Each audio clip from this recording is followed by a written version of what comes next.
So you can imagine, not unpredictably so, that the sports and media world is all in an uproar over the comments that Donald Sterling made to his girlfriend, mistress, whatever the hell she is, about her intermixing with people of color, and in particular, he didn't like the fact that she was hanging around black people. He didn't like the fact that she was taking pictures with Magic Johnson and posting it on Instagram. Dot dot dot dot dot.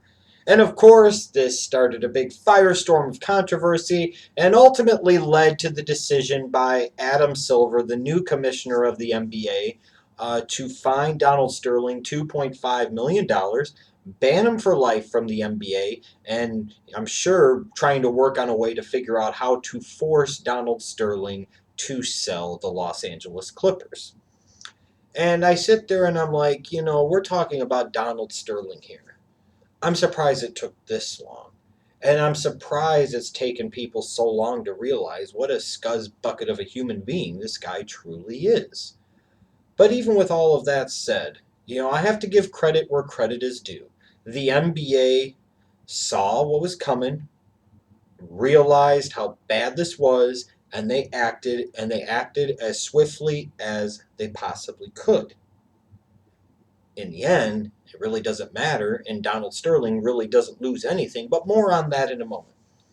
It astounds me sometimes the stupidity of people. When you talk about Donald Sterling, you're talking about a guy that has received previous awards from the NAACP and I believe was about to receive another award, even though he has been sued multiple times over the years for racial discrimination, both in his real estate business where he wasn't renting out to people that were black, allegedly because he said they attracted vermin. He wasn't renting to non-Koreans in Koreatown, all this type of crap. And then you've got a guy who's being sued with his operation of the Los Angeles Clippers by, of all people, Elgin Baylor for racial discrimination over the years. The fact that he's paying the white head coach all this money and Elgin Baylor's salary remains this. Never mind the fact that Donald Sterling kept Elgin Baylor on for so many years, even though Elgin Baylor was completely in over his head and completely incompetent as a general manager. And that's some hard truth right there.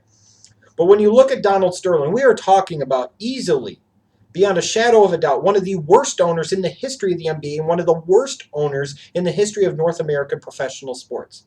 Donald Sterling was genius in a way. And what I mean is that he figured out a dirty little secret early on. And that is he could not really care. He could not spend a lot of money. And he could still make money owning an NBA team. And when you look at the initial paltry investment that he made in buying the Clippers in 1981, and he's made that so many times over now by 2014, you have to say the man, in a bit of a way, even though nobody's going to want to say it right now, is genius. You might not like him. You might not like the way he conducts business. You might not like what he says personally, nor should you. But the fact of the matter is, the man found out a dirty little secret.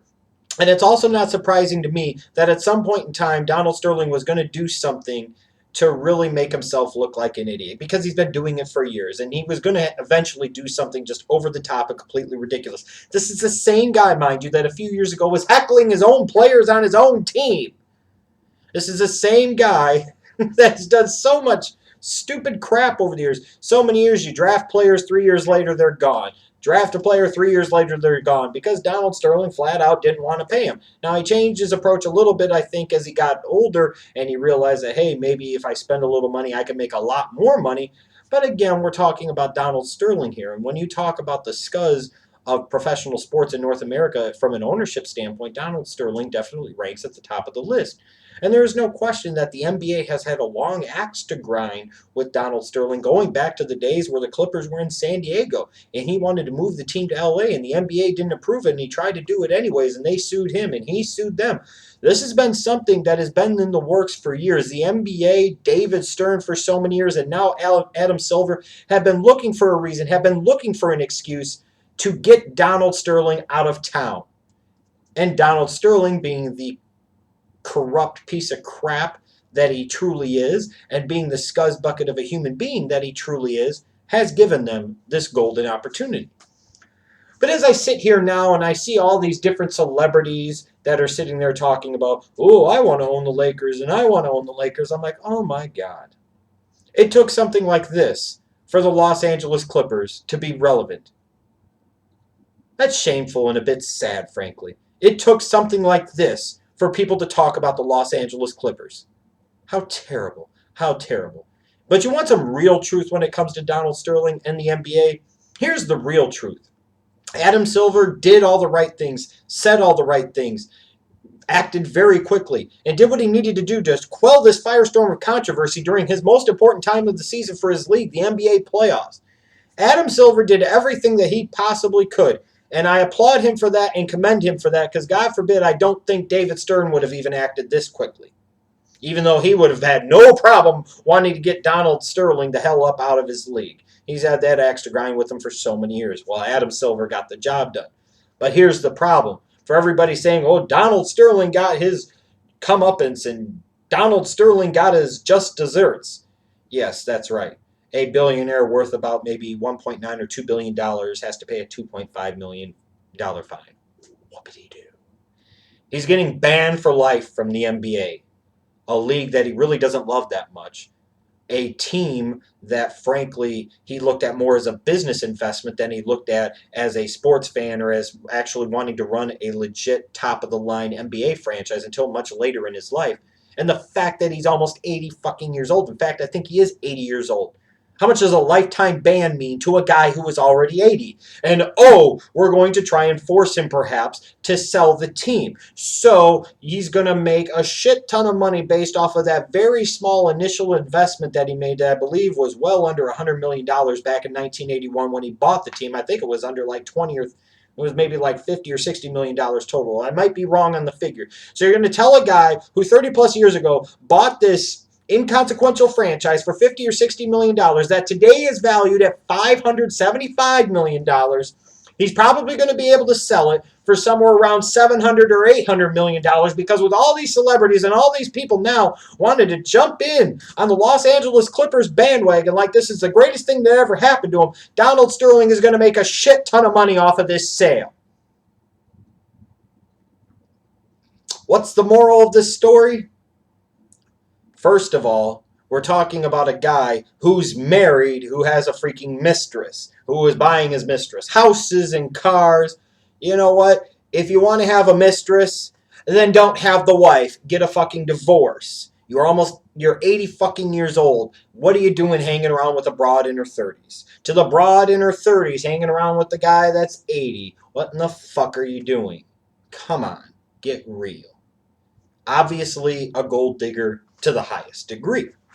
It is whatever. If Donald Sterling's going to allow her to do that, then so be it. And Donald Sterling's wife seems to not have a problem because of the lifestyle that she has with him having a girlfriend down the side, then I feel no sympathy for her. She got exactly what she deserved. This bitch here, the mistress, she gets exactly what she deserves. And Donald Sterling gets exactly what he deserves.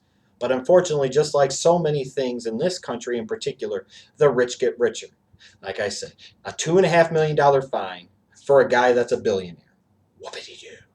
A guy that's going to be banned for life from the league that he really doesn't like all that much, that he really doesn't love, at 80 years old. Whoopity-doo. How many more years is he even going to be around, frankly? Furthermore, you're going to try and force him to sell the team that he spent less than $100 million to buy over 30 years ago. Really hasn't plunked that much money into the organization over the years and will make a killing. An absolute killing when he is forced to sell this organization. So at the end of the day, with all the goodwill and people like President Obama and Magic Johnson and even Michael Jordan and Oprah Winfrey all taking this stand and calling them to task as they should, at the end of the day, what you find out is that there's only one real winner here. And that, sadly, is Donald Sterling. What a fair and unjust world this truly is. But by God, when you're rich and powerful, it's very easy to continue to stay rich and powerful no matter what you do. You don't have to worry about the consequences because everything just comes up roses for you.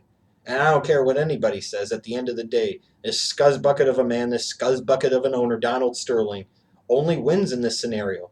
And as a result now, with all the controversy that's been created, he wins even more because it is artificially going to inflate the final sale price of the Los Angeles Clippers, allowing him to do what? Oh, that's right, make even more money. It's got to be good to be rich, I guess. No morals, not a care in the world. You got the NAACP trying to give you awards that you don't freaking deserve when you sit there and do all types of racist and discriminatory things throughout your history over the years. And now you're about to make a killing because of some recording that got out. You almost wonder if Donald Sterling did it on purpose and if it was his exit strategy. Now, does Donald Sterling look foolish? Or does the NBA, all the fans of the NBA, and the celebrities hopping on the anti Donald Sterling pro Los Angeles Clippers bandwagon look stupid? Think about that for a second.